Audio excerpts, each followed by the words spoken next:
Berhentilah berbohong pada dirimu sendiri. Kamu tidak butuh lebih banyak motivasi. Kamu tidak butuh video lain. Yang kamu butuhkan adalah membuat keputusan radikal. Disiplinlah dirimu sendiri, bukan hanya ketika kamu menginginkannya atau ketika lingkungannya sempurna. Sekarang, karena setiap kali kamu menunda, setiap kali kamu ragu, itu hanya memperkuat identitas lemahmu. Kamu mengatakan pada dirimu sendiri bahwa kamu tidak bisa. Ini bukan saatnya, kamu tidak siap. Berapa lama kamu akan terus bernegosiasi dengan pikiranmu? Hari ini, saya akan menantang kamu untuk meretas otakmu, berhenti beralasan, dan menjadi seseorang yang bertindak tanpa ragu, karena disiplin bukanlah bakat. Ini adalah identitas yang dibangun dengan setiap keputusan yang kamu buat. Apakah kamu lelah memulai dan berhenti? Mimpi besar tetapi hidup sederhana? Jika demikian, dengarkan ini. Kehidupan yang diinginkan tidak dibangun dengan niat. Itu dibangun dengan tindakan, dan tindakan itu dimulai dalam 5 detik pertama setelah mengambil keputusan. Apakah kamu berani menghancurkan pola itu untuk menjadi fokus, terlibat, dan mencapai hasil? Karena jika kamu tidak melakukannya sendiri, tidak ada orang lain yang akan melakukannya untukmu. Jadi bersiaplah, karena dalam beberapa menit ke depan, kamu tidak hanya akan belajar menjadi disiplin, kamu juga akan memutuskan bahwa kamu sudah siap. Keputusan itu dapat mengubah takdirmu selamanya. Sebelum memulai, saya ingin kamu melakukan sesuatu yang hebat. Pergilah sekarang, sama dengan komentar, dan tulis frase ini. Aku akan melampaui batasanku mulai sekarang. Saya adalah orang yang tabah, tidak melakukan sesuatu hanya demi sesuatu. Berpartisipasilah, lakukan untuk menjadwalkan ulang. Pikirkan untuk merekamnya di alam bawah sadarmu sebagai suatu tindakan komitmen. Karena setiap kata yang kamu tulis dengan sengaja mengubahnya menjadi perintah langsung ke otakmu. Jika kamu benar-benar siap untuk transformasi hidupmu, dimulai dengan mendeklarasikan siapa kamu dan apa yang akan kamu lakukan. Tuliskan, rasakan, lalu lakukan.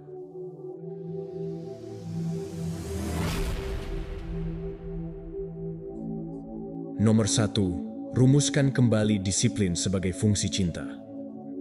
Setiap kali kita mendengar kata disiplin, kita biasanya mengasosiasikannya dengan kekakuan, usaha, dan ketidaknyamanan.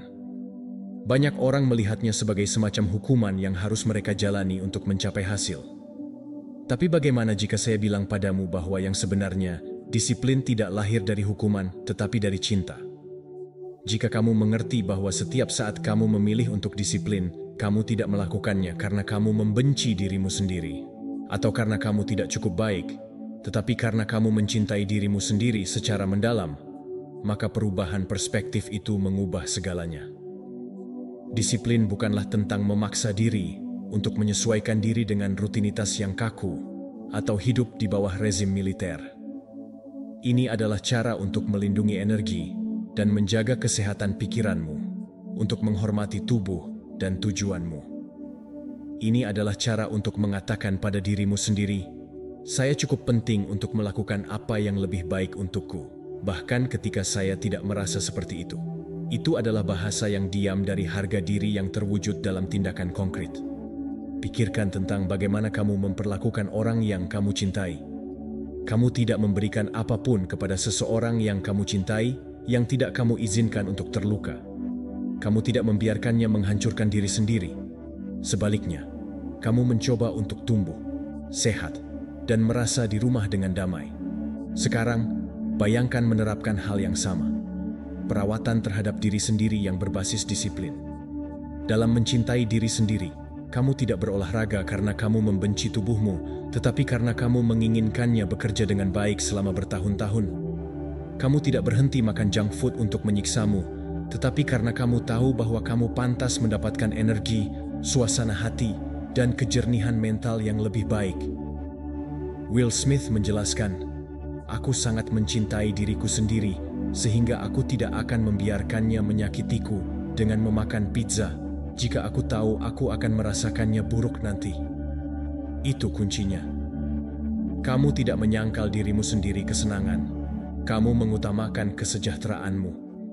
Kamu sedang menghukum dirimu sendiri. Kamu sedang menjaga dirimu sendiri. Disiplin adalah perwujudan cinta kasih dewasa.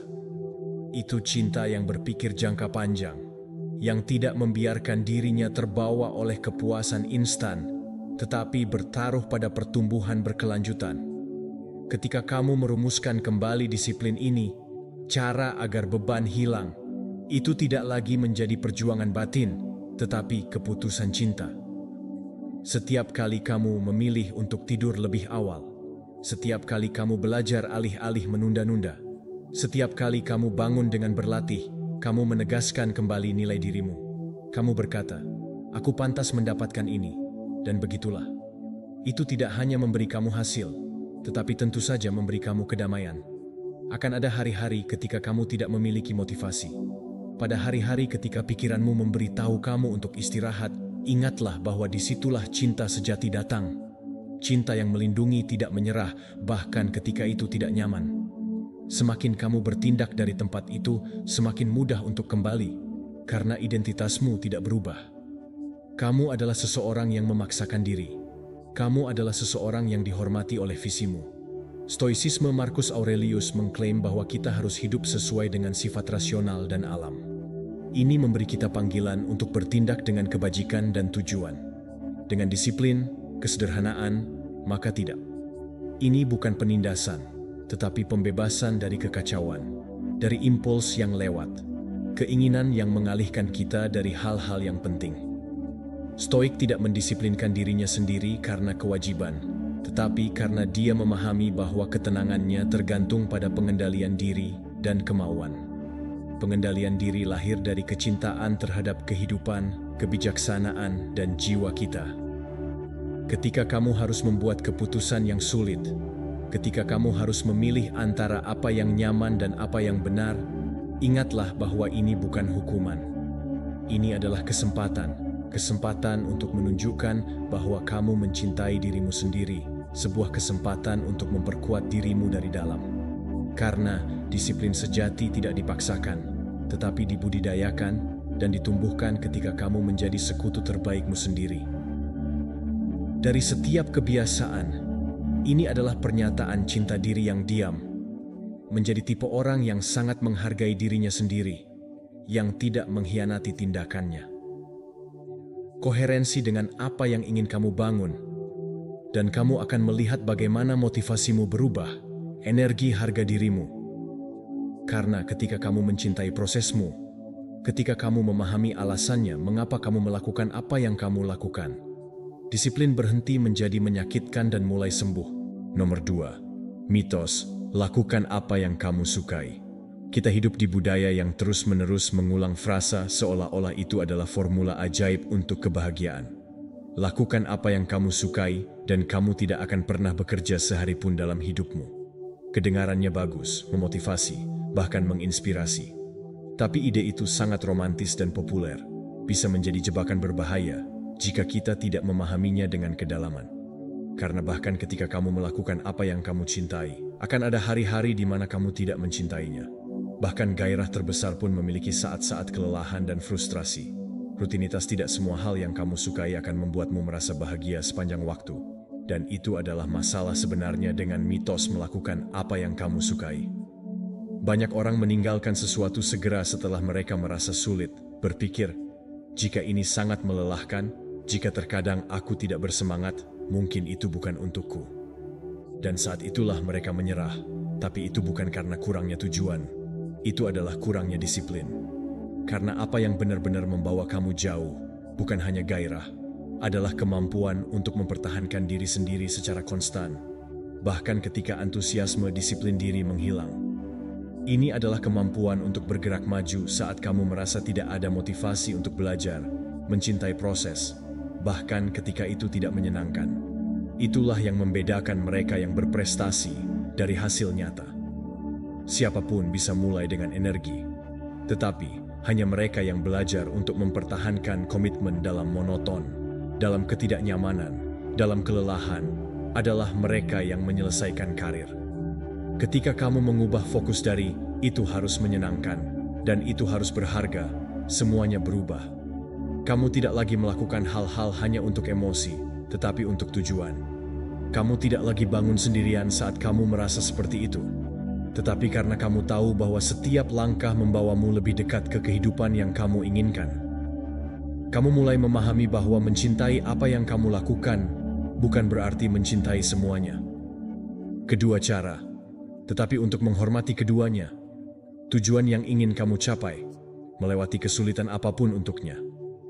Dan inilah rahasianya, semakin kamu disiplin, semakin kamu belajar untuk menikmati prosesnya, karena kamu melihat pertumbuhan, karena kamu mengakui kemajuan, karena kamu memberi dirimu sendiri kesadaran akan kepuasan yang mendalam. Itu tidak datang dari menghindari usaha, tetapi dari menghadapinya. Bukan tentang mencari emosi sesaat, tetapi tentang membangun kehidupan yang masuk akal.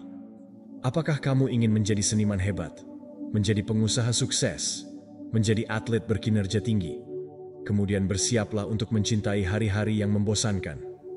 Hari-hari di mana tidak ada tepuk tangan, ketika tidak ada yang melihatmu, di mana semuanya tampak lambat. Karena memang di sanalah kebesaran ditempa, bukan di panggung, tetapi dalam praktiknya. Bukan di hasil, tetapi dalam proses yang tak terlihat yang tidak ada seorang pun ingin tunjukkan. Dari Stoicisme, Seneca mengajarkan kita bahwa kesenangan bukanlah kebaikan tertinggi. Yang sangat berharga, katanya, adalah kebajikan untuk bertindak sesuai dengan akal dan tugas, bahkan ketika kesenangan tidak ada. Saat ini kaum Stoa mengetahui bahwa mengharapkan segala sesuatunya menyenangkan adalah sebuah ilusi. Itulah sebabnya mereka membudayakan kebiasaan untuk menanggung dengan bermartabat apa yang terjadi dalam hidup. Saya akan memperkenalkan kamu pada disiplin Stoik, lahir dari kesenangan, lahir dari karakter. Karakter terbentuk ketika kamu melakukan apa yang benar, bahkan jika kamu tidak menyukainya. Lain kali kamu menghadapi tugas yang tidak lagi membuatmu bersemangat, jangan lari. Jangan berpikir ada yang salah denganmu. Pikirkan bahwa di sanalah dimulai pekerjaan nyata. Disitulah kamu melewati batas antara amatir dan profesional. Amatir perlu merasakan kesenangan dalam setiap momen. Profesional mencintai prosesnya. Jangan berharap untuk menikmati setiap bagian dari perjalananmu. Teruslah berjalan agar kamu tidak hidup berharap semuanya akan mudah. Hidup dengan fokus pada nilai yang kamu bangun. Hargai momen sulit sebagai bagian yang tak terelakkan dan diperlukan untuk proses tersebut. Jangan menolak usaha, rayakan. Karena setiap menit bahwa kamu terus maju, bahkan tanpa keinginan, adalah sebuah bukti komitmenmu. Ketika kamu belajar untuk mencintai menit-menit itu juga, kamu benar-benar melakukannya. Ketika kamu menghadapi kesulitan, ingatlah, setiap saat kamu memilih untuk bergerak maju, bahkan ketika itu tidak mudah, kamu akan menemukan kekuatan yang lebih dalam. Nomor 3. Identifikasi gaya disiplinmu.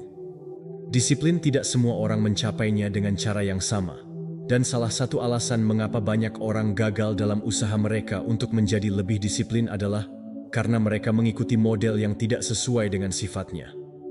Mereka mencoba meniru strategi orang lain tanpa mempertanyakan apakah pendekatan itu benar-benar cocok dengan cara hidup mereka. Itulah sebabnya sangat penting untuk mengidentifikasi gaya disiplin pribadi kamu. Karena apa yang berhasil untuk satu orang mungkin menjadi resep kegagalan untuk orang lain. Ada dua gaya utama, moderasi dan pantang.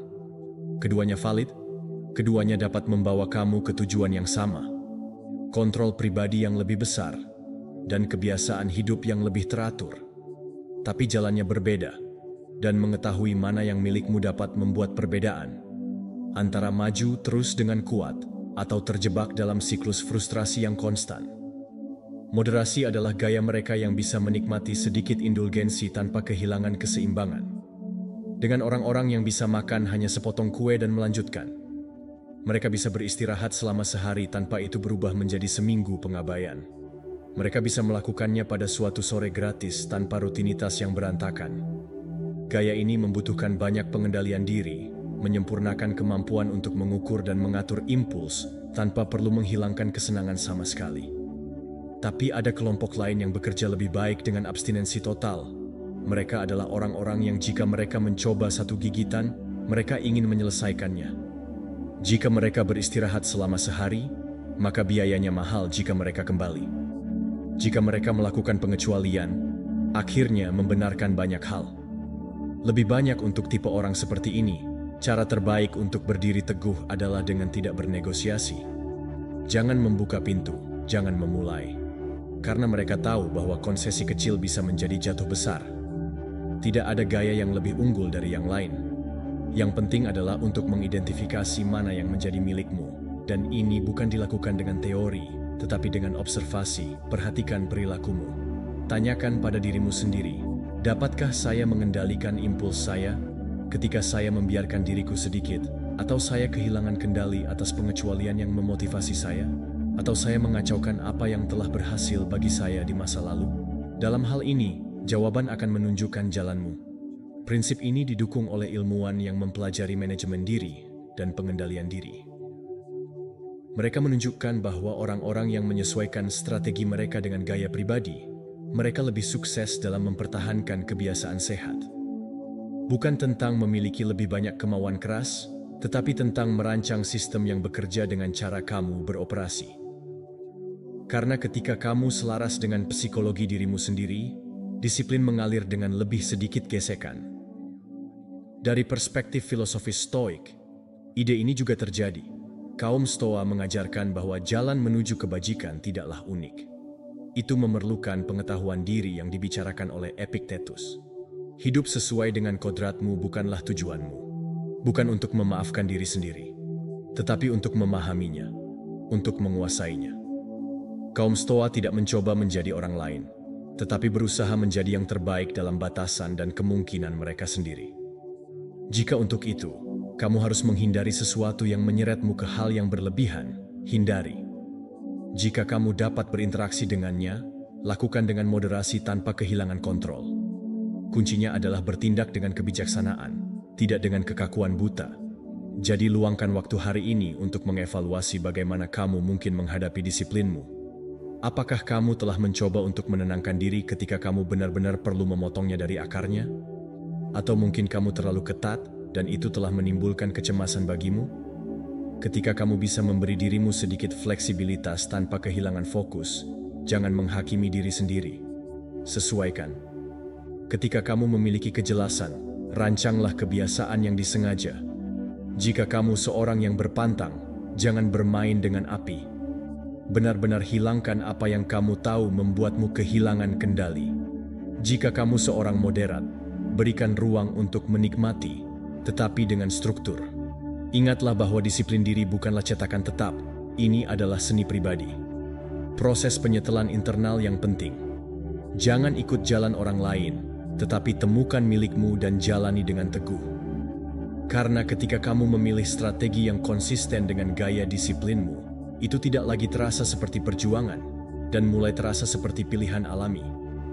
Dan dalam pilihan itu, kebebasanmu terus-menerus ditempa. Nomor 4, kekuatan untuk mengatakan, ini adalah pilihan. Ada saat-saat ketika segalanya berubah, dan itu bukan ketika kamu mencapai tujuanmu. Itu ketika kamu menyadari bahwa kamu tidak terpaksa. Kamu tidak di sini sebagai hukuman atau karena tekanan eksternal. Semua ini, setiap langkah sulit, setiap hari usaha, kamu melakukan ini karena kamu memilihnya. Karena kamu sudah memutuskannya. Ketika kamu mengambil kesadaran sejati bahwa segala sesuatu adalah pilihan, kamu berhenti merasa bahwa kamu mendorong beban dan kamu mulai mengalami sesuatu yang jauh lebih hebat.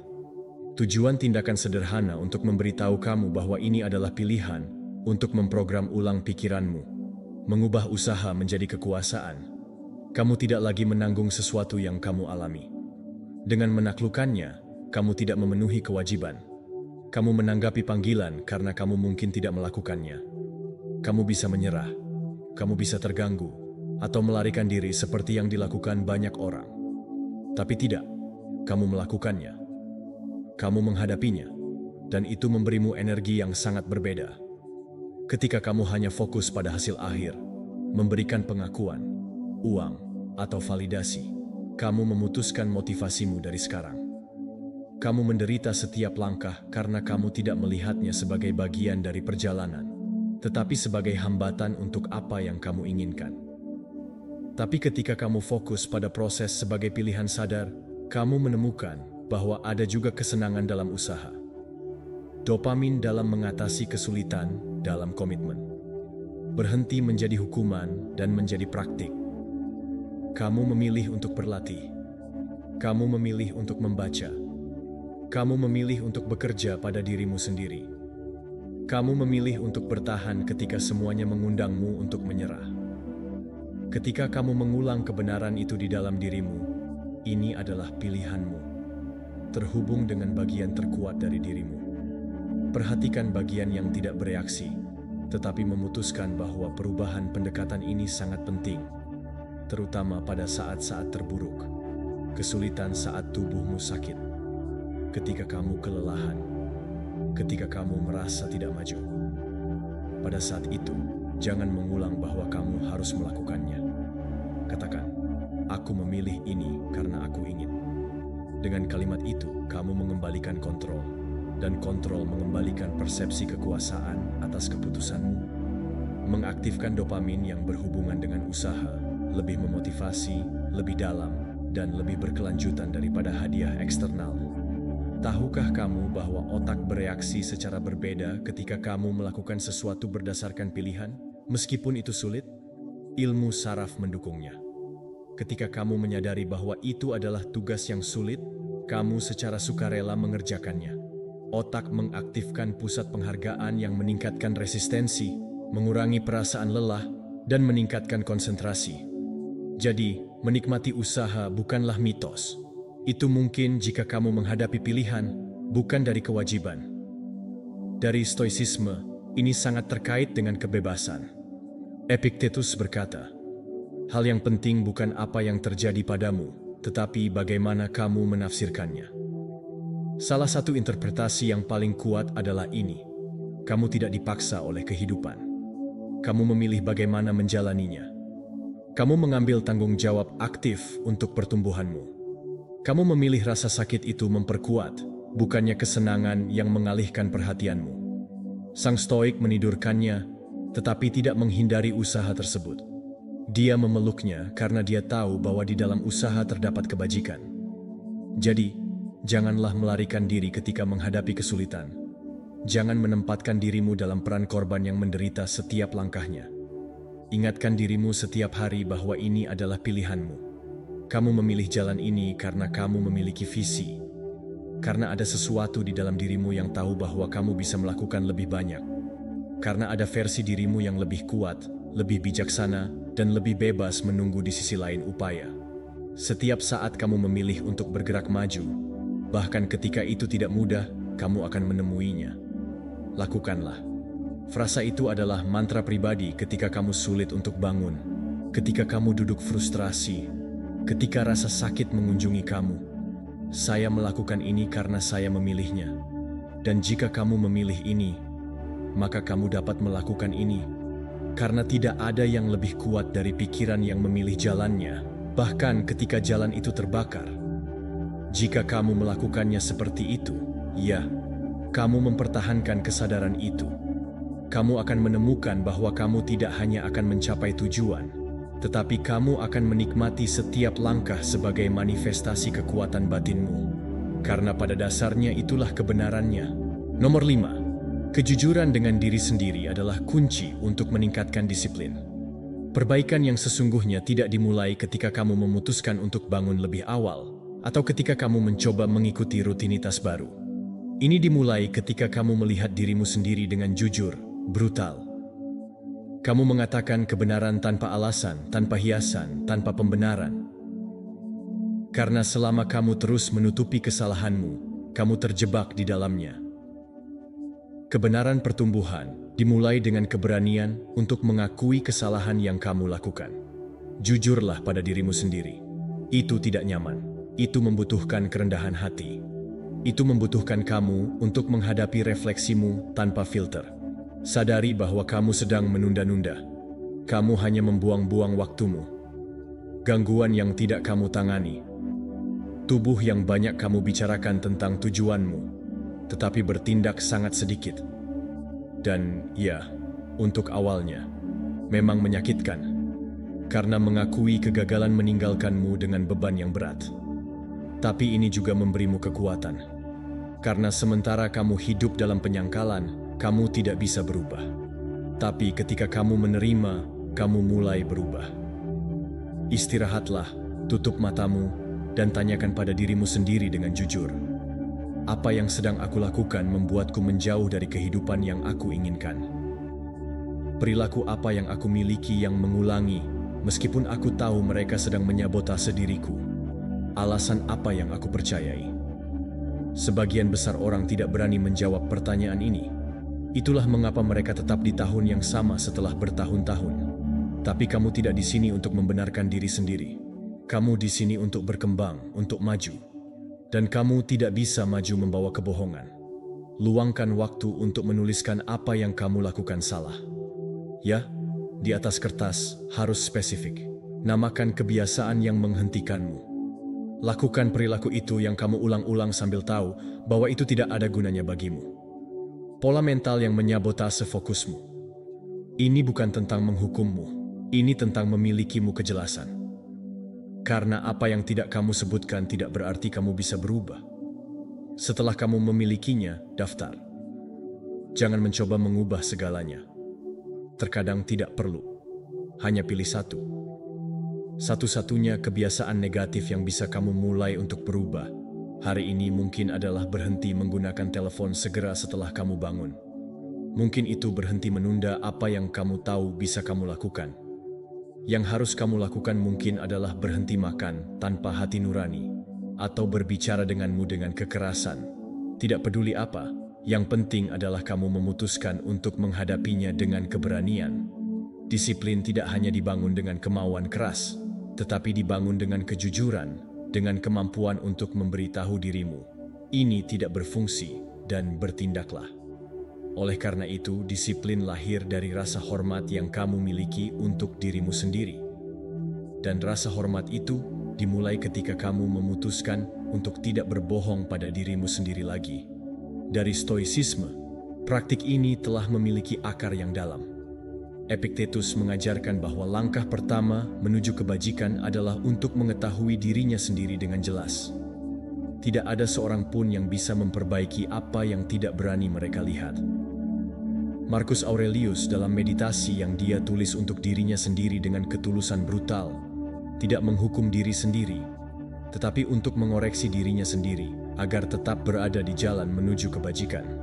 Keunggulan orang Stoik tidak tahu tentang pengendalian diri menipu dengan ilusi. Mereka tahu bahwa setiap hari adalah kesempatan untuk memoles karakter. Dan untuk itu, kamu harus melihat ke arah dalam dengan keberanian. Kamu harus menjadi satu-satunya yang pertama untuk melihat kesalahannya agar bisa menghilangkannya. Dan itu bukanlah kelemahan, itu adalah pertunjukan kekuatan terbesar. Karena orang yang menipu dirinya sendiri tidak akan pernah berubah. Tapi dia yang menghadapi akan terbebas. Jadi lakukan itu. Tulis, hadapi, pilih, bertindak. Kamu tidak harus melakukannya dengan sempurna, sendirian. Kamu harus mewujudkannya setiap saat. Perubahan berkelanjutan dengan kejujuran lebih berharga daripada 1000 niat terselubung. Karena setiap langkah autentik yang kamu ambil dari kebenaran membawamu lebih dekat pada disiplin yang nyata. Disiplin bukanlah ilmu yang lahir dari ketakutan, tetapi dari komitmen untuk menjadi versi terbaik dari dirimu. Ingatlah, siapa yang berani memandang diri sendiri dengan kebenaran sudah mengalami kemajuan. Karena dia tidak lagi terjebak dalam kebohongan. Dia sudah bergerak, dia sudah ada, evolusi. Jika kamu mempertahankan kebiasaan itu, kebiasaan tidak berbohong kepada diri sendiri tentang segala hal lainnya, keteguhan akan datang, fokus akan datang. Disiplin diri semuanya dimulai ketika kamu memutuskan untuk mengatakan kebenaran kepada diri sendiri dan kemudian bertindak. Nomor 6. Jangan berpikir terlalu banyak dan jangan batasi diri. Berapa kali kamu hampir memulai sesuatu dan tidak melakukannya? Kamu melakukannya karena kamu terlalu banyak berpikir. Kamu memikirkan apa yang mungkin salah. Kamu berpikir apakah kamu cukup baik? Apakah kamu memikirkan apa yang akan mereka katakan? Kamu berpikir begitu banyak sehingga aksi itu membeku. Dan ketika waktu berlalu, satu-satunya hal yang tersisa adalah perasaan tidak nyaman belum mencoba. Pemikiran yang berlebihan bukanlah refleksi, melainkan kelumpuhan. Sabotase yang disamarkan sebagai analisis. Sebenarnya, kamu tidak perlu memiliki segalanya untuk memulai. Kamu tidak perlu merasakan, kamu tentu tidak perlu siap. Satu-satunya hal yang kamu perlukan adalah memutuskan untuk memutuskan bahwa kamu akan bertindak, bahkan dengan rasa takut, keraguan, bahkan tanpa jaminan keberhasilan. Karena tindakan bukan merupakan hasil dari kepercayaan, tetapi kepercayaan adalah penyebab seseorang menjadi percaya diri. Karena dia bertindak, bukan karena dia berpikir. Kejelasan tidak selalu mendahului tindakan, terkadang hanya datang setelahnya. Masalah dengan berpikir berlebihan adalah pikiranmu menjadi hambatan terbesar. Kamu menciptakan skenario yang belum ada, proyek kegagalan yang bahkan belum terjadi, melipat gandakan ketakutan, dan meyakinkanmu bahwa kamu tidak bisa. Tapi inilah kebenarannya. Ketidaknyamanan yang menghentikanmu bukanlah realitas, tetapi interpretasimu terhadapnya. Satu-satunya cara untuk menghentikannya adalah dengan bertindak. Ambil langkah pertama, meskipun itu canggung. Bahkan jika kamu tidak yakin, bahkan jika kamu tidak tahu persis apa yang terjadi selanjutnya. Karena setiap langkah nyata yang kamu ambil mematahkan siklus keraguanmu. Kamu tidak perlu menunggu untuk memiliki kepercayaan diri. Kamu dapat bergerak maju tanpanya. Kamu dapat menciptakannya. Dalam perjalanan itulah keajaiban tindakan yang mengubahmu. Saat kamu melakukan itu, setiap kali kamu bertindak melawan keinginanmu sendiri, ingatlah untuk menunjukkan padanya bahwa dia tidak memiliki kontrol. Kamu mengajarinya bahwa kamu memutuskan, bahwa kamu yang memerintah. Dan dalam proses itu, kamu menjadi lebih kuat, lebih fokus, lebih bebas. Perangkap dari analisis berlebihan adalah berpikir bahwa kamu harus mengerti semuanya terlebih dahulu untuk bergerak. Tapi kenyataannya tidak seperti itu. Sebagian besar terobosan besar informasi pribadi tidak sampai ketika semuanya jelas, tetapi ketika kamu memutuskan untuk bergerak di tengah kabut. Karena sementara kamu berjalan, langkah selanjutnya muncul. Saat kamu maju, kamu belajar sambil melakukan. Sesuatu yang baru ditemukan saat kamu bergerak. Dari filsafat Stoa, ide ini sangat mendukung. Marcus Aurelius, kaisar dan filsuf berkata, menghambat tindakan mempromosikan tindakan. Apa yang menghalangimu menjadi jalan bagi orang lain? Kata-kata hambatan mental yang kamu rasakan, keraguan, ketakutan, kelumpuhan, tidak ada di sana untuk menghentikanmu, tetapi untuk diatasi. Dan kamu hanya mengatasinya dengan bertindak berdasarkan hal tersebut. Kaum Stoa tahu bahwa berpikir terlalu banyak tentang apa yang tidak kamu kendalikan akan mencuri energimu untuk bertindak atas apa yang kamu bisa kontrol. Dan apa yang selalu bisa kamu lakukan adalah mengontrol keputusanmu berikutnya. Jika ada sesuatu yang ingin kamu lakukan, sesuatu yang kamu tahu harus kamu lakukan, lakukanlah. Jangan menunggu momen yang sempurna. Jangan menunggu untuk merasakannya dengan percaya diri. Jangan menunggu keraguan menghilang. Semua keraguan berawal dari rasa takut. Ini dimulai dengan ketidakpastian, tapi dimulai karena setiap langkah pasti akan muncul. Keraguan melemah, dan apa yang tampak mustahil menjadi mungkin. Apa yang tampak membingungkan menjadi mudah diatur. Jelaslah bahwa kamu tidak perlu mengubah seluruh hidupmu hari ini. Kamu hanya perlu melakukan satu hal yang telah kamu tunda. Mungkin itu mengirim pesan, mungkin mematikan jaringan dan bekerja 1 jam tanpa gangguan, mungkin pergi jalan-jalan, menulis ide, merekam video, membuka buku. Itu, hentikan kebiasaan itu. Lakukan sesuatu. Jangan berpikir terlalu banyak. Lakukanlah, karena jauh di lubuk hatimu, kamu tahu bahwa berpikir berlebihan telah merugikanmu. Waktu, energi, dan peluang. Jika kamu bertanya-tanya, apa yang akan terjadi jika saya gagal? Jawabannya sederhana. Kamu akan gagal jika kamu tidak melakukannya. Kamu mencoba. Tapi jika kamu bertindak, bahkan jika kamu tersandung, kamu akan lebih dekat untuk tumbuh. Karena tindakan mengubahmu, membentukmu, membangunmu. Jangan biarkan pikiranmu meyakinkanmu bahwa kamu tidak bisa. Tunjukkan padanya bahwa kamu bisa, meskipun kamu belum bisa mempercayainya sepenuhnya. Ingat, berpikir berlebihan menciptakan batasan yang tidak ada. Tindakan menghancurkan mereka. Jadi berhentilah bertanya-tanya apakah kamu bisa, dan mulailah untuk melakukannya. Karena pada saat itu kamu memutuskan untuk bertindak. Ketakutan kehilangan kekuatan. Nomor 7. Ketidakkonsistenan muncul ketika tidak ada seorang pun yang memberitahu kita. Kita mengamati bahwa sebagian besar orang tidak gagal ketika mereka dikelilingi oleh orang lain, tetapi ketika mereka sendirian. Itu tidak selama pertemuan atau di tengah satu percakapan penting di mana mereka memutuskan komitmen.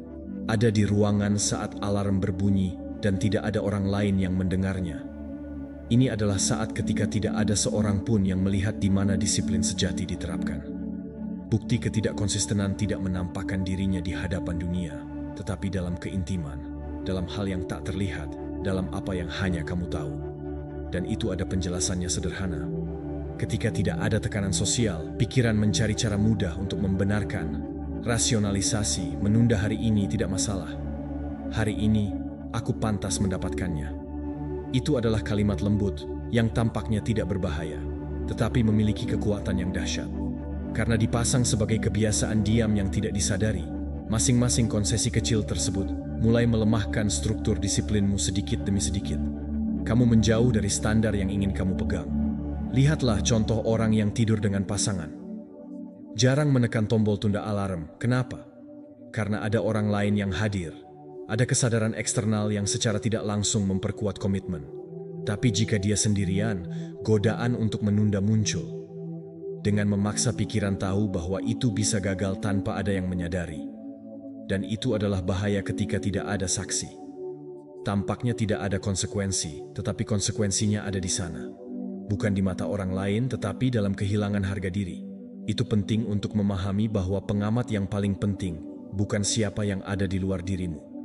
Kamu, hati nurani, komitmen internalmu, standar pribadimu, kuncinya ada di membangun hubungan dengan dirimu sendiri yang cukup kuat sehingga kamu tidak memerlukan pengawasan eksternal.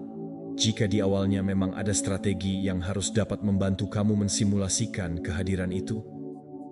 Salah satu cara yang paling ampuh adalah dengan membayangkan bahwa selalu ada seseorang yang mengawasimu. Usaha mungkin terdengar aneh, tetapi ini bekerja. Pikirkan tentang bagaimana kamu akan bertindak jika kamu tahu bahwa seseorang yang kamu kagumi sedang melihat setiap keputusanmu. Apakah kamu akan menyerah begitu saja? Atau memberikan sedikit lebih dari sekadar rasa tanggung jawab, meskipun itu hanya khayalan, membangkitkan tingkat kehadiran yang lebih tinggi secara mental, membawa kamu keluar dari autopilot. Teknik lain yang berguna adalah merancang lingkungan yang memperkuat kebiasaanmu, bahkan dalam kesepian. Misalnya, jika kamu berkomitmen untuk berlatih setiap pagi, tinggalkan pakaian olahraga siap di malam sebelumnya. Jika kamu ingin berhenti melihat ponsel saat bangun tidur, tinggalkan ponselmu di tempat lain. Lingkungan yang bersih, objek yang ditempatkan secara strategis adalah cara halus untuk memprogram pikiranmu. Karena tidak kamu selalu bisa percaya pada kekuatanmu, tetapi kamu dapat mendesain lingkunganmu untuk bekerja sesuai keinginanmu. Dari sudut pandang Stoik, ini benar-benar koheren. Kata-kata itu, karakter diuji dalam kesendirian. Kaum Stoa tahu bahwa kebajikan yang sebenarnya tidak ditunjukkan kepada orang banyak, tetapi ketika kamu bersama dirimu sendiri. Ketika tidak ada yang memuji kamu, ketika tidak ada hadiah yang terlihat. Pertanyaannya adalah, apakah kamu bertindak dengan integritas bahkan ketika tidak ada yang melihatmu? Karena disitulah tempatnya di mana karakter sejati terbentuk. Stoik tidak bergantung pada pandangan orang lain untuk melakukan hal yang benar. Mereka bergantung pada standar internal mereka sendiri. Jadi, jika hari ini kamu sedang berjuang dengan ketidakkonsistenan, jangan menilai diri sendiri, tetapi lihatlah dirimu dengan jujur. Kamu gagal hanya ketika tidak ada seorang pun yang memberitahumu. Perhatikan bahwa kamu membiarkan dirimu melakukan hal-hal yang kamu tahu, menjauhkanmu dari versi terbaikmu, hanya karena tidak ada seorang pun yang akan tahu. Akar dari semua ini hanya bisa berubah ketika kamu meningkatkan komitmenmu terhadap dirimu sendiri di atas kebutuhan akan persetujuan eksternal. Ingatlah ini, apa yang kamu lakukan di rahasia menjadi apa yang ada di dalam dirimu publik. Karena tidak ada dua versi. Hanya ada satu dirimu, dan versi itu dibentuk dalam kegelapan, dalam rutinitas yang sunyi, dalam tindakan kecil sehari-hari yang tidak ada seorang pun merayakan. tetapi kamu tahu. Jadi bertindaklah seolah-olah selalu ada seseorang di sana mencari. Karena seseorang benar-benar melakukannya. Hanya ada kamu dan tidak ada saksi yang lebih penting. Nomor 8, mengikuti jadwal ketat. Jika kamu ingin berhenti hidup dalam kekacauan, improvisasi konstan, dan alasan tidak memiliki waktu, kamu membutuhkan sesuatu yang sangat sederhana tetapi kuat, jadwal yang ketat. Ini bukan seperti penjara, tetapi sebagai sebuah struktur yang menegakkan kebebasanmu. Kebebasan sejati bukanlah melakukan apa yang kamu inginkan kapanpun kamu mau, tetapi tetap memiliki kendali sadar atas harimu. Dan itu tercapai melalui perencanaan. Siapa yang tidak merencanakan waktunya diberikan untuk apapun yang muncul pertama dan hampir tidak pernah menjadi hal yang paling penting. Jadwal bukanlah daftar kewajiban. Ia adalah peta yang membimbing kamu menuju tujuanmu. Tanpa itu, kamu akan berbelok di setiap langkah saat kamu bangun. Dengan rencana yang jelas, pikiranmu memiliki manajemen yang tahu apa yang harus difokuskan, tahu apa langkah selanjutnya, sehingga kamu tidak perlu memutuskan setiap saat apa yang harus dilakukan atau menghabiskan energi untuk memikirkan kemana harus pergi. Memulai dengan kejelasan itu akan menghemat tenaga dan pikiranmu, dan terutama melindungi kamu dari musuh yang diam dari disiplin diri. Penundaan. Karena penundaan tidak selalu berasal dari kemalasan, tetapi seringkali berasal dari kurangnya struktur. Jika tidak, kamu tidak tahu kapan atau bagaimana kamu akan melakukan sesuatu, dan pikiranmu dipenuhi dengan keraguan, terganggu dan menyebar. Pada akhirnya kamu merasa sibuk, tetapi tidak bergerak maju. Itulah sebabnya hal pertama yang harus kamu lakukan setiap hari, atau lebih baik lagi bahkan malam sebelumnya, adalah duduk dan merancang harimu. Tidak dengan cara yang kaku, tetapi dengan alokasi blok waktu. Tentukan 3 prioritasmu, cadangkan ruang untuk beristirahat, dan bekerja untuk maju dalam apa yang benar-benar kamu inginkan. Kunci di sini adalah untuk memenuhi jadwalmu, seolah-olah itu adalah komitmen sakral. Jangan melihatnya sebagai sesuatu yang bisa kamu modifikasi sesuai keinginanmu. Karena jika kamu memperlakukan rencanamu sendiri sebagai sesuatu yang opsional, kamu tidak akan pernah percaya diri setiap saat bahwa kamu menunda apa yang kamu katakan akan kamu lakukan. Kamu melemahkan kata-katamu bukan hanya di depan orang lain, tetapi juga di depan dirimu sendiri. Dan itu merugikan harga dirimu lebih dari yang kamu bayangkan. Karena pikiranmu belajar bahwa keputusanmu tidak layak, niatmu tidak konkret, dan itu melemahkan disiplinmu. Ketika kamu memutuskan bahwa jadwalmu adalah hukum, sesuatu berubah di dalam dirimu. Kamu mulai menghargai waktumu. Untuk tidak menghargai dirimu sendiri, kamu harus selalu termotivasi, karena kamu memiliki sistem yang memandu kamu. Sistem itu memberimu kekuatan, memberi kamu ketertiban, dan memberi hasil. Dari perspektif Stoik, praktik adalah hal mendasar bagi kaum Stoa. Mereka berbicara tentang kontrol waktu sebagai tugas moral. Seneca, dalam karyanya Singkatnya Hidup, memperingatkan bahwa bukan bahwa kita punya sedikit waktu, tetapi kita kehilangan banyak hal. Dia berkata, sebagian besar hidup seolah-olah aku akan hidup selamanya, meninggalkan hal-hal penting untuk nanti. Tetapi orang bijak yang benar-benar tabah menjalani hidup setiap hari, seolah-olah itu adalah seluruh hidup. Karena alasan itu, mereka mengatur waktunya, fokus, bertindak dengan niat, dan tidak menyerahkan harinya pada keberuntungan. Jika kamu menerapkannya secara konsisten, kamu akan melihat perubahan langsung. Kamu akan berhenti merasa bahwa hari itu luput darimu, dan mulai merasakan rasa yang mendalam dari urutan. Tujuanmu akan menjadi lebih produktif, tetapi yang terutama, lebih damai. Karena kamu tidak akan lagi berlari di belakang waktu, kamu akan mengarahkannya, dan itu menempatkan kamu pada posisi kepemimpinan atas hidupmu. Jadi, jangan meremehkan kekuatan jadwal ketat. Jangan melihatnya sebagai beban. Itu adalah strategi untuk memulihkan kontrol, untuk mengubah energimu menjadi hasil, untuk bergerak maju tanpa bergantung pada suasana hati saat ini. Buat rencanamu, tentukan waktumu, dan kemudian patuhi waktu tersebut. Bukan karena kewajiban, tetapi karena rasa hormat terhadap diri yang kamu jadikan. Karena setiap jam yang digunakan dengan baik tidak hanya mendekatkan kamu ke tujuanmu, tetapi juga menegaskan kembali bahwa kamu yang bertanggung jawab atas hidupmu. Nomor 9, angka 1440. Angka ini terlihat biasa saja, tapi sebenarnya menyimpan kekuatan yang luar biasa jika kamu mau benar-benar memahaminya. 1440 adalah jumlah menit yang kamu miliki dalam satu hari. Tidak lebih, tidak kurang. Siapapun kamu, muda atau tua, kaya atau sederhana, tinggal di kota besar atau desa terpencil, kita semua mendapat jumlah yang sama. Setiap hari, kita menerima setoran waktu ini, dan perbedaan besar dalam hidup kita ditentukan oleh bagaimana kita menggunakannya. Saat kamu berpikir tentang waktu dalam satuan hari, minggu, atau tahun, rasanya seperti banyak. Kamu merasa masih punya ruang bernapas, jadi kamu berkata, "Nanti saja, masih ada waktu." Tapi coba ubah cara pandangmu. Pecah waktu itu menjadi 1440 menit. Saat itu juga, cara berpikirmu akan berubah. Kamu mulai sadar bahwa setiap menit punya nilai. Menit yang kamu habiskan untuk menunda-nunda, mengeluh, teralihkan, atau meragukan diri sendiri adalah menit yang tidak bisa kamu ambil kembali. Tidak ada cara untuk menabung waktu. Itulah kenapa angka ini begitu penting, karena mengajarkan kamu untuk memandang waktu dengan kesadaran penuh. Orang jarang membuang waktu secara sengaja. Mereka hanya terbiasa tidak sadar. Mereka hidup seolah-olah akan hidup selamanya, seakan besok selalu dijamin datang. Tapi kalau kamu membawa angka ini dalam pikiran 1440, kamu mulai bertanya lebih sering kepada diri sendiri. Kemana perginya menit-menitku hari ini? Apa aku benar-benar berinvestasi dalam hal yang penting? Atau hanya sekadar bertahan hidup tanpa tujuan? Hidup bukan tentang terus sibuk, tapi tentang memilih dengan sadar apa yang akan kamu lakukan.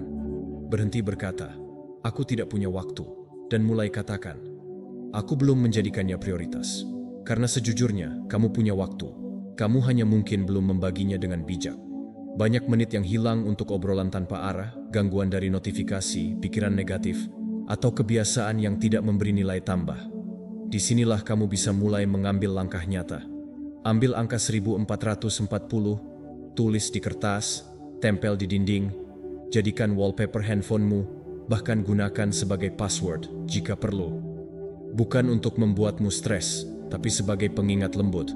Setiap kali kamu melihat angka itu, tanyakan pada diri sendiri, apakah yang sedang aku lakukan sekarang membawa aku lebih dekat atau malah menjauh dari hidup yang aku inginkan? Apakah aku sadar saat menggunakan waktu ini, atau hanya membiarkannya lewat begitu saja? Penelitian tentang psikologi waktu mendukung pendekatan ini. Ketika seseorang bisa melihat secara nyata batas waktu yang dimiliki, tingkat kesadaran dan pengelolaan waktunya meningkat. Penundaan pun berkurang karena muncul rasa tanggung jawab dan urgensi yang sehat. Bukan karena tertekan, tapi karena kamu jadi lebih jelas tentang arah hidupmu. Dalam stoicisme, pandangan ini sudah lama ditegaskan. Seneca, seorang filsuf stoik, menulis dalam esainya On the Shortness of Life, bahwa hidup ini sebenarnya tidak pendek. Kitalah yang membuatnya terasa pendek karena menyia-nyiakan waktu. Ia berkata, "Kita berhati-hati dalam segala hal, kecuali dalam membelanjakan waktu, seolah-olah jumlahnya tidak terbatas." Para stoik percaya bahwa waktu adalah hal paling berharga. Sekali lewat, ia tak bisa kembali. Karena itu, setiap menit seharusnya digunakan dengan niat, perhatian, dan arah yang jelas. Kamu tidak harus menjadi sosok yang keras terhadap diri sendiri.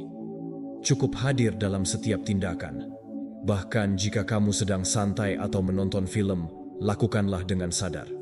Ketahui alasannya, nikmati, dan jadikan itu bagian dari hidup yang bermakna. Yang penting adalah kamu tahu kenapa kamu melakukannya, bukan hanya melakukan karena terbiasa. Begitu kamu hidup dengan kesadaran terhadap 1440 menit ini, kamu akan menyadari perubahan besar. Prioritasmu menjadi lebih jelas. Energi dan fokusmu jadi lebih tertata. Alasan-alasan yang dulu sering kamu pakai mulai kehilangan kekuatannya karena sekarang kamu sadar bahwa waktu adalah aset paling penting, bukan uang atau peluang. Siapapun yang bisa mengelola menit-menitnya dengan baik, pada akhirnya bisa mengelola hidupnya dengan lebih baik juga. Jadi mulai hari ini, jadikan setiap menit sebagai keputusan sadar untuk membentuk masa depan yang kamu inginkan. Karena pada akhirnya, bukan keputusan besar sesekali yang membentuk hidupmu, tapi keputusan-keputusan kecil yang kamu ambil setiap menit, setiap hari. Jika kamu hidup dengan niat, maka kamu benar-benar hidup dengan kekuatan. Nomor 10, memvisualisasikan versi dirimu yang disiplin. Disiplin diri tidak dimulai ketika kamu memaksakan tubuhmu untuk bangun pagi atau mematikan media sosial untuk berkonsentrasi. Disiplin sejati dimulai dari pikiran, dari cara kamu memandang dirimu sendiri. Karena kamu tidak melakukan apa yang kamu lakukan di luar kemungkinan, kamu bertindak dengan cara yang konsisten, dengan identitas yang telah kamu terima sebagai milikmu. Jika kamu berkata pada dirimu sendiri bahwa kamu adalah seseorang yang malas, selalu menunda hingga tidak pernah menyelesaikannya, itu akan dimulai. Kemudian, otakmu akan mencari perilaku yang memvalidasi cerita itu. Bukan karena kamu membenci dirimu sendiri, tetapi karena otak mencari koherensi antara apa yang kamu pikirkan dan apa yang kamu lakukan. Jika kamu ingin mengubah kebiasaanmu, terlebih dahulu kamu harus mengubah identitasmu. Bayangkan siapa versi disiplin dirimu. Bagaimana menurutmu dia bertindak? Bagaimana dia merespons jika dia tidak melakukannya? Apa keputusan yang kamu buat ketika bangun? Bagaimana kamu mengatur energimu pada siang hari? Apa yang kamu pilih saat kamu lelah dan tergoda untuk menyerah? Jika kamu dapat mendefinisikannya dengan jelas, kamu bisa mulai menjadi dia. Dia tidak ingin menunggu untuk menjadi disiplin. Dia ingin bertindak seperti seseorang yang disiplin sampai identitas itu kembali menjadi milikmu. Tulis seperti apa bentuknya versi dirimu. Gambarkan rutinitasmu, pikiran, bahasa internalmu, dan prioritasmu. Kemudian, ketika kamu menghadapi keputusan kecil seperti menunda tugas, makan tanpa kesadaran, atau melihat ponsel tanpa alasan, berhenti dan tanyakan pada dirimu, apa yang akan dilakukan versi saya yang disiplin? Pada titik ini, kamu tidak memerlukan jawaban yang sempurna, hanya perlu konsisten. Karena setiap tindakan yang kamu lakukan memperkuat atau melemahkan identitasmu. Setiap saat kamu memilih untuk bertindak seperti dirimu yang ideal, bahkan jika itu hanya sedikit, kamu menulis ulang cerita pribadimu. Pikiranmu akan mulai beradaptasi saat kamu memvisualisasikan dengan kuat identitas baru itu dan mengambil tindakan yang selaras dengan itu. Otak akan menjadwalkan ulang, mengubah referensi internalmu, dan mulai berkata, "Ini dia, kita sekarang." Itu memiliki kekuatan besar karena kamu tidak akan lagi bertindak bukan karena kewajiban, tetapi karena komitmen pada dirimu sendiri. Kamu tidak akan melakukan hal-hal karena kamu harus melakukannya, tetapi karena itulah yang dilakukan oleh orang seperti kamu. Ini bukan fantasi. Ilmu neuroplastisitas menunjukkan bahwa otak kita berubah secara fisik ketika kita mengulang pola pikiran dan tindakan. Jika kamu berlatih melihat dirimu sendiri sebagai orang yang disiplin dan bertindak seperti itu secara konsisten, bahkan jika awalnya itu tidak nyaman bagi otakmu, kamu akan mulai memperkuat jalur saraf tersebut. Apa yang dulunya sulit akan menjadi lebih otomatis. Apa yang sebelumnya memerlukan usaha akan menjadi kebiasaan, dan kebiasaan menciptakan identitas. Sejak awal, prinsip stoik ini juga mencerminkan dengan jelas apa yang diajarkan Epictetus, bahwa kita bukan hanya apa yang kita pikirkan, tetapi apa yang kita praktikkan. Dia mengatakan bahwa kebajikan tidak dapat dicapai dengan ide-ide hebat, tetapi dengan tindakan yang diulang setiap hari. Kaum Stoa memvisualisasikan keunggulan bukan sebagai tujuan, tetapi sebagai gaya hidup. Marcus Aurelius mengingat dirinya sendiri terus-menerus kepada dirinya sendiri tentang kelas pria yang ingin dia jadi, dan kemudian bertindak sesuai dengan visi tersebut, tanpa memandang emosi saat ini. Jadi hari ini, putuskan siapa yang kamu inginkan. Jangan tinggalkan itu di abstrak. Tuliskan. Bacalah dengan suara keras. Bayangkan sedetail mungkin. Rasakan itu. Dan kemudian mulailah bertindak seperti itu. Jika kamu sudah menjadi orang itu, bahkan jika kamu gagal, bahkan jika itu merugikanmu, bahkan jika pada awalnya kamu merasa seperti penipu, karena ini bukan tentang berpura-pura. Ini tentang melatih setiap keputusan, setiap pengulangan, setiap saat, untuk bertindak sebagai dirimu yang disiplin. Kamu akan membangun versi baru dirimu, dan yang terbaik dari semuanya, identitas baru ini tidak jauh lagi. Itu ada di pilihanmu berikutnya, di pagi berikutnya, dan kamu bisa melakukannya. Bahkan jika kamu tidak memilikinya, kamu mendapatkan disiplin. Itu bukan hadiah. Itu adalah refleksi dari siapa kamu pikir kamu. Jadi percayalah pada versi terbaikmu dan mulailah hidup seperti dia. Karena ketika kamu melakukannya, kamu tidak lagi mengejar disiplin. Kamu menjadi disiplin. Nomor 11, latihan daftar, rasa sakit dan kesenangan. Pikiran manusia membuat keputusan berdasarkan dua kekuatan utama. Keinginan untuk menghindari rasa sakit dan pencarian kesenangan. Atas segala hal yang kamu lakukan, baik itu bangun pagi atau tetap di tempat tidur, didasarkan pada apa yang kamu pikirkan akan mengurangi rasa sakit atau memberikan kepuasan. Tetapi ketika kamu tidak menggunakan kekuatan-kekuatan ini secara sadar, pikiranmu mengambil jalan pintas, mencari kesenangan langsung, dan menghindari rasa sakit sesaat tanpa mempertimbangkan kerugian dalam jangka panjang. Itulah sebabnya kamu menunda-nunda.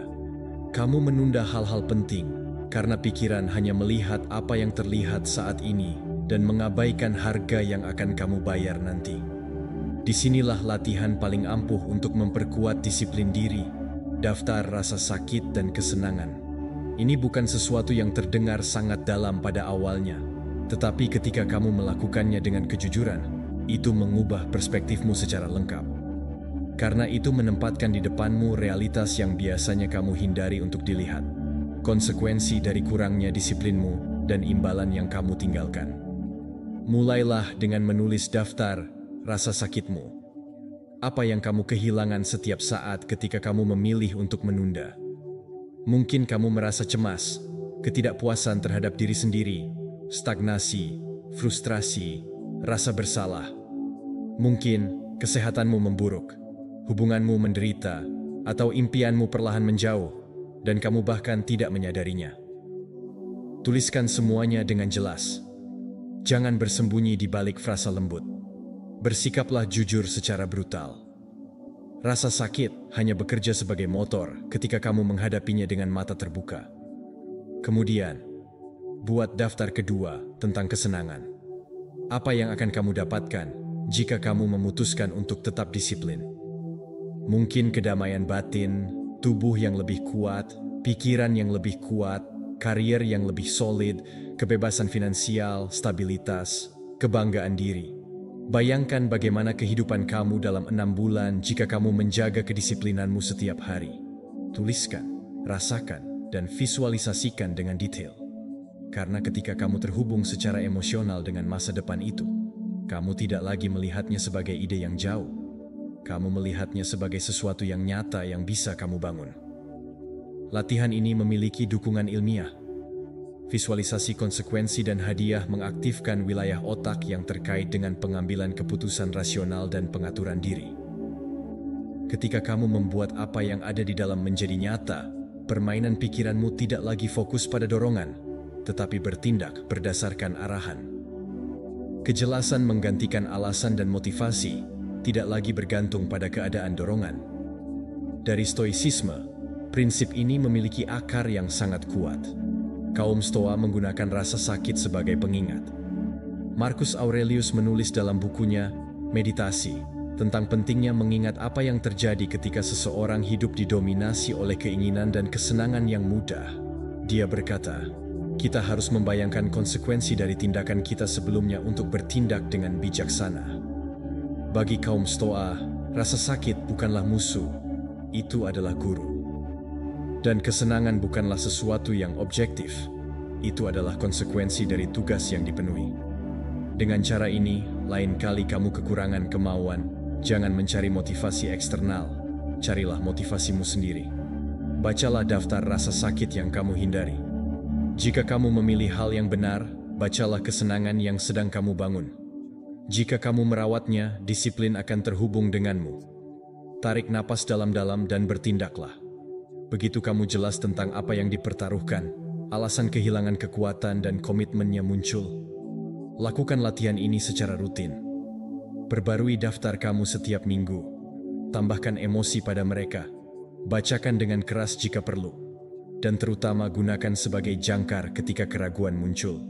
Karena pikiran butuh pengingat terus-menerus. Dan ketika kamu mengingat rasa sakit yang kamu hindari dan kesenangan yang kamu kejar, setiap keputusan menjadi lebih mudah. Karena kamu tidak bertindak berdasarkan dorongan hati, tetapi dari tujuan. Dan tujuan itu, ketika sudah jelas dan terhubung secara emosional denganmu, menyalakan api yang tidak padam dengan kemalasan, kelelahan, atau godaan. Karena kamu tahu siapa dirimu yang ingin dihindari dan apa yang kamu dapatkan. Pengetahuan itu tidak hanya memberi kamu disiplin, tetapi juga memberi kamu arah. Nomor 12, hindari aktivitas yang meningkatkan tingkat dopamin jangka pendek. Kita hidup di masa yang mudah, terus-menerus terganggu. Notifikasi, getaran telepon muncul tanpa henti. Kamu membuka jejaring sosial untuk 2 menit dan berakhir di sana selama setengah jam tanpa sadar. Kamu tahu kenapa? Karena masing-masing tindakan kecil tersebut melepaskan dopamin, zat kimia dalam otak yang berasosiasi dengan kesenangan segera. Dan meskipun tidak ada yang intrinsik buruk dalam merasakan kesenangan, masalah muncul ketika otakmu terbiasa dengan rangsangan konstan itu. Sampai pada titik di mana apapun yang membutuhkan usaha yang sungguh-sungguh menjadi membosankan, melelahkan, dan bahkan tak tertahankan. Setiap kali kamu menyerah pada jenis kepuasan instan ini, seperti menggulir tanpa henti, maraton video, atau bermain video game tanpa henti, kamu berkata pada pikiranmu, "Inilah yang aku suka, inilah yang ingin aku ulangi." Yang terburuk adalah sirkuit ini diperkuat.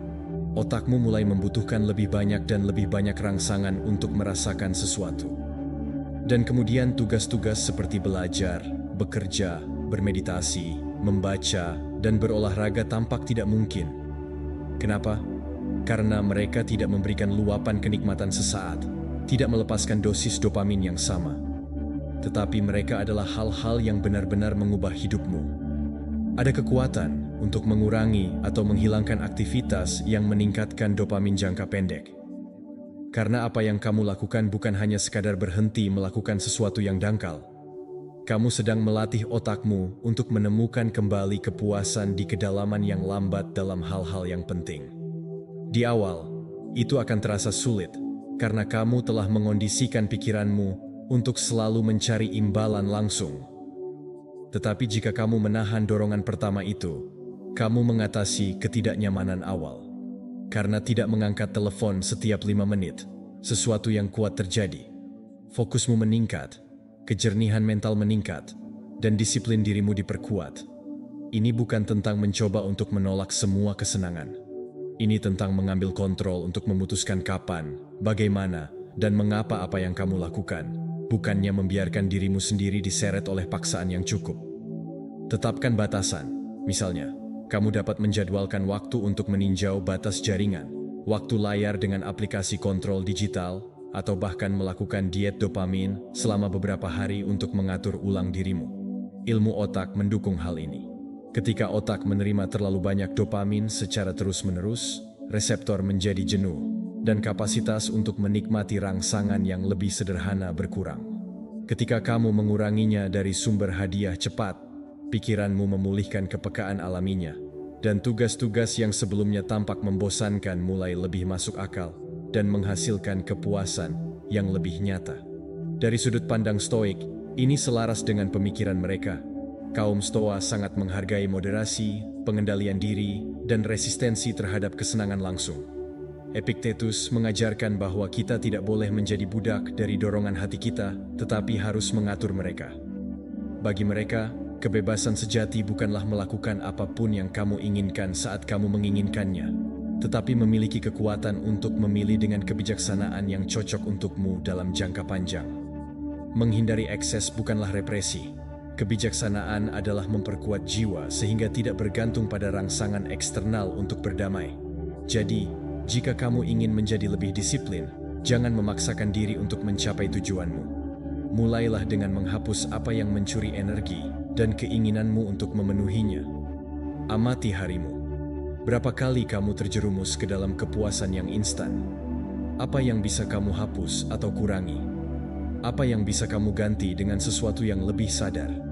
Mungkin meletakkan teleponmu jauh selama jam fokusmu, seperti waktu mati pemberitahuan. Mungkin menggantikan 20 menit di jaringan dengan 20 menit membaca atau menulis. Ini bukanlah hukuman. Ini adalah pilihan yang cerdas. Kamu menukar kesenangan yang dangkal dengan kepuasan yang mendalam. Kamu berubah. Kamu mendapatkan kembali kendali atas energimu. Dan itu membuatmu menjadi seseorang yang benar-benar bebas.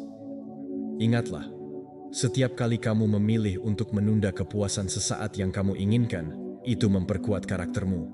Kamu mengirim pesan yang jelas ke pikiranmu. Aku memutuskan, dan bahwa kamu memutuskan adalah dasar dari segalanya. Disiplin diri yang bertahan lama bukanlah tentang memiliki lebih banyak kemauan. Ini tentang memiliki lebih sedikit kebisingan yang membuatnya aus. Saat kamu membersihkan lingkungan mentalmu dari rangsangan berlebihan, kamu menemukan bahwa energimu selalu ada. Itu hanya perlu ruang untuk mekar. Nomor 13, memantau dan menindaklanjuti kemajuan. Apa yang tidak diukur tidak akan membaik. Itu adalah kebenaran sederhana, tetapi seringkali kita mengabaikannya dan percaya bahwa hanya dengan niat dan usaha saja sudah cukup untuk maju. Tetapi kenyataannya adalah, jika kamu tidak melacak kemajuanmu, kamu berjalan secara membabi buta. Kamu dapat memiliki semua motivasi di dunia, tetapi jika kamu tidak tahu seberapa banyak yang telah kamu lakukan, seberapa banyak yang hilang, atau apa yang perlu kamu sesuaikan, sangat mudah untuk mandek atau menyerah tanpa menyadarinya. Pemantauan kemajuanmu bukanlah membuang-buang waktu. Itu adalah alat disiplin yang kuat karena membuatmu sadar. Itu memaksa kamu untuk melihat prosesmu dengan jelas. Dan ketika kamu melihat angkanya, kemajuanmu terlihat. Kamu menyadari bahwa kamu sedang bergerak maju, tidak peduli seberapa kecil langkahnya, dan catatan itu menjadi sumber motivasi konstan. Pikirkan tentang tujuan apapun yang kamu miliki saat ini.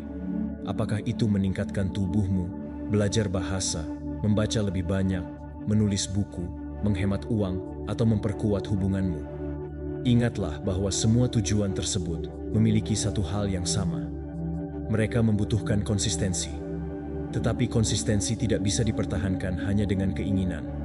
Itu dipegang dengan struktur, dan struktur itu dibangun ketika kamu mengukur apa yang kamu lakukan.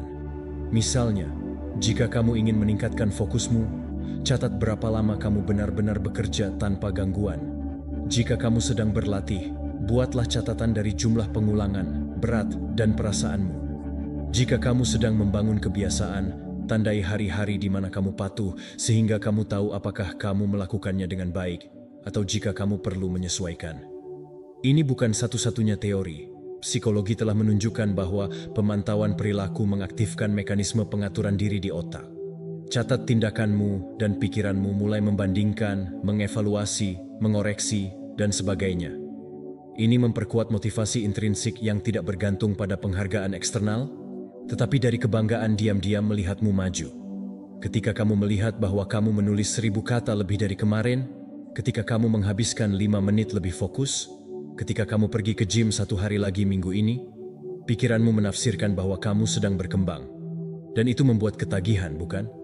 Kamu tidak memerlukan sistem yang kompleks untuk melakukan ini. Kamu bisa menggunakan buku catatan atau aplikasi sederhana. Bahkan sebuah spreadsheet akan berguna. Penting untuk mencatat aktivitas harianmu untuk terus maju. Karena tindakan kecil itu akan membuatmu tetap terhubung dengan tujuanmu, memberikan referensi konkret.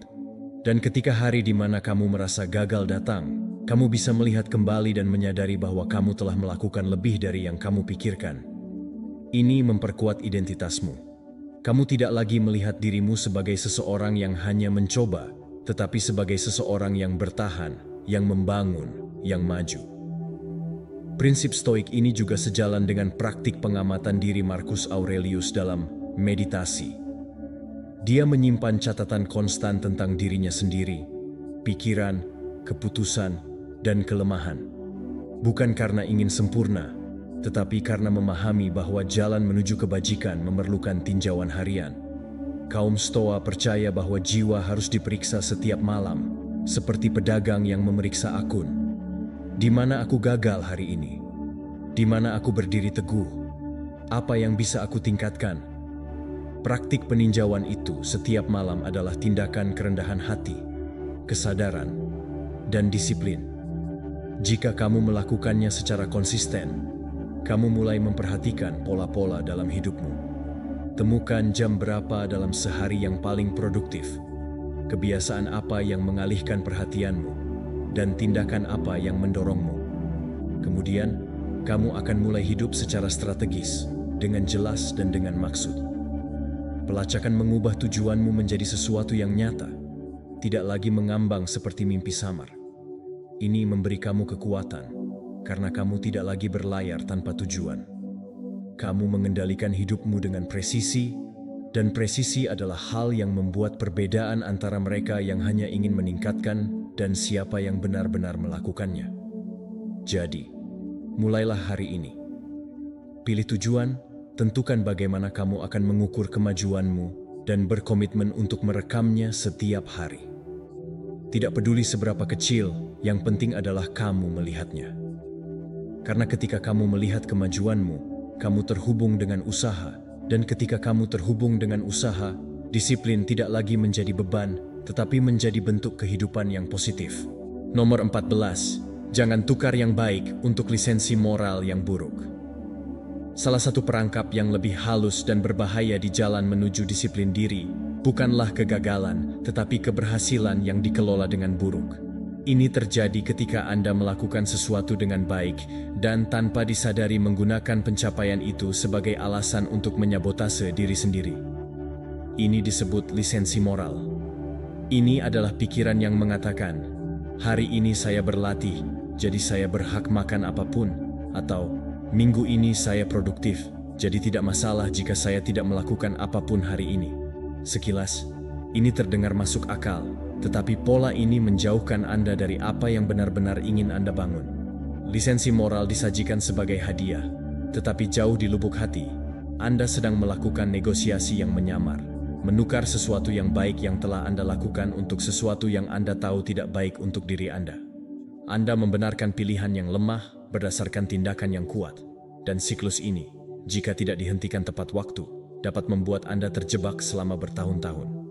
Anda maju sedikit, lalu melangkah mundur. Anda merayakan pencapaian kecil dan menggunakannya untuk menghancurkan komitmen Anda. Kemajuan hilang, usaha menjadi encer. Masalahnya bukan ini tentang merayakan kemajuan Anda, tetapi tentang bagaimana Anda melakukannya. Jika setiap kemenangan kecil menjadi izin untuk mengkhianati nilai-nilai Anda sendiri, Anda tidak akan pernah membangun konsistensi. Anda memberi makan penipuan diri sendiri. Disiplin hanya tumbuh jika didasarkan pada koherensi. Koherensi antara apa yang Anda katakan bahwa Anda inginkan, apa yang Anda lakukan untuk mencapainya, dan bagaimana Anda menangani setiap keputusan setelahnya. Anda harus terus bergerak maju. Setiap kali Anda mencapai sesuatu yang positif, jangan putuskan hubungan, jangan santai. Sambungkan kembali dengan alasan Anda. Ingatkan diri Anda mengapa Anda melakukan apa yang Anda lakukan. Apakah Anda sedang menabung untuk memiliki kebebasan finansial? Maka jangan gunakan usaha Anda sebagai alasan untuk pengeluaran impulsif. Apakah Anda menjaga kesehatan Anda? Maka jangan gunakan minggu yang sehat untuk membenarkan pesta yang berlebihan. Apakah Anda sedang melatih pikiran Anda? Maka jangan gunakan hari fokus yang baik sebagai lisensi untuk malam yang penuh gangguan. Perubahan mentalitas ini adalah hal yang kuat, karena ini bukan tentang melarang diri Anda menikmati kesenangan. Ini tentang belajar memberi hadiah kepada diri sendiri, tanpa menyabotase diri sendiri. Tentu saja Anda bisa memberi penghargaan kepada diri sendiri, tetapi lakukanlah dengan hal-hal yang selaras dengan identitas Anda. Lakukanlah dengan cara yang membawa Anda lebih dekat, bukan menjauhkan Anda. Anda bisa memberi diri Anda istirahat, tetapi biarkan istirahat itu menyehatkan Anda. Anda bisa merayakannya, tetapi perayaan itu harus mengangkat Anda. Karena hadiah yang sesungguhnya bukanlah apa yang Anda berikan pada diri Anda sendiri karena telah maju, tetapi kemajuan itu sendiri yang datang bersama dengan kedamaian. Komitmen tersebut memenuhi kepercayaan yang tumbuh setiap kali Anda memutuskan untuk tidak putus asa. Dari sudut pandang Stoicisme, ini dipahami dengan baik oleh kaum Stoa. Mereka mengenal pengendalian diri, bahwa bahaya terbesar bukan terletak pada kegagalan terbuka, tetapi dalam penipuan diri sendiri. Epictetus dengan halus mengatakan bahwa kita seharusnya tidak membiarkan tindakan baik menjadi alasan untuk bersantai. Bagi mereka, kebajikan bukanlah terakumulasi sebagai poin yang dapat Anda gunakan, tetapi itu adalah praktik yang perlu dilakukan secara terus-menerus. Disiplin stoik adalah tetap teguh pada tujuan Anda, tidak hanya ketika Anda mengoreksi kesalahan, tetapi juga ketika Anda sedang sukses. Karena kesuksesan bukanlah tujuan, tetapi cara hidup. Ketika Anda berlatih untuk tidak menukar kebaikan dengan keburukan, sesuatu yang sangat berubah dalam diri Anda. Anda tidak lagi menggunakan prestasi Anda sebagai pembenaran untuk melihat ke belakang. Anda mulai melihat tindakan Anda bukan sebagai pengecualian, tetapi sebagai bagian dari identitas yang solid. Identitas yang tidak perlu Anda tawar-menawar dengan godaan, karena fokusnya adalah jangka panjang. Jadi, lain kali Anda merasa seperti Anda pantas memberi penghargaan pada diri sendiri, istirahatlah. Tanyakan pada diri Anda, apakah ini memperkuat jalan saya atau melemahkan? Apakah ini merayakan kemajuan saya ataukah itu interupsi? Apakah ini konsisten dengan orang yang saya inginkan? Jika jawabannya tidak jelas, jangan bertindak. Bernapaslah. Ingat siapa diri Anda dan pilihlah dari visi Anda, bukan dari emosi Anda. Karena pada saat itu, Anda memutuskan sesuatu yang lebih besar dari tindakan tepat waktu Anda. Anda memutuskan apakah kemajuan itu nyata atau hanya tampak. Dan ketika Anda memilih secara sadar, Anda tidak mengubah maju menjadi mundur. Anda membangun bukan hanya sekadar disiplin. Anda menghargai diri sendiri. Dan tidak ada imbalan yang lebih kuat dari itu. Nomor 15. Hati-hati dengan efeknya dan apa pentingnya. Salah satu kesalahan yang lebih halus namun umum merusak di jalan disiplin adalah pemikiran yang tampaknya tidak berbahaya, tetapi menyembunyikan jebakan dalam. Apa pentingnya jika Anda makan sesuatu yang tidak seharusnya? Melewatkan satu hari pelatihan, melewatkan tugas penting, dan sebaliknya, dengan mengoreksi, Anda menyerahkan diri pada kekacauan, karena Anda berpikir, saya sudah merusak momen itu. Ini penting bukan karena kesalahannya, tetapi karena apa yang Anda putuskan untuk lakukan setelahnya. Kerusakan yang sebenarnya tidak berasal dari kesalahan, tetapi dari rangkaian keputusan yang terus berlanjut ketika Anda memutuskan untuk menyerah. Fenomena ini terjadi ketika pikiran kita melihat bahwa kita gagal sekali, dan lebih suka tenggelam dalam pembenaran emosional untuk melepaskan segalanya. Anda makan sesuatu yang tidak seharusnya Anda makan, dan berpikir, hari ini sudah seperti apa? Anda melewatkan satu hari kerja, dan berkata, saya sudah kehilangan semangat juang, lebih baik saya memulainya lagi pada hari Senin. Mentalitas itu tidak ada artinya. Apa yang harus dilakukan adalah istirahat, atau kesenangan sehat, adalah bentuk sabotase terselubung. Itu adalah ketakutan yang disamarkan sebagai pengabaian, pengunduran diri yang disamarkan sebagai kebebasan. Masalahnya adalah, efek ini memiliki memori setiap kali Anda mengulanginya. Pikiran mencatat asosiasi, ketika saya gagal, saya mengabaikan, dan membuatnya otomatis. Anda kehilangan kebiasaan cepat pulih. Anda menjadi seseorang yang membiarkan kesalahan merusak semua kemajuan sebelumnya. Disinilah Anda kehilangan pertempuran yang sebenarnya. Karena disiplin tidak diukur dari berapa kali Anda melakukan semuanya dengan sempurna, tetapi diukur dari seberapa sering Anda bangkit setelah tersandung. Ketika Anda gagal, hal pertama yang harus dilakukan adalah tidak mendramatisirnya.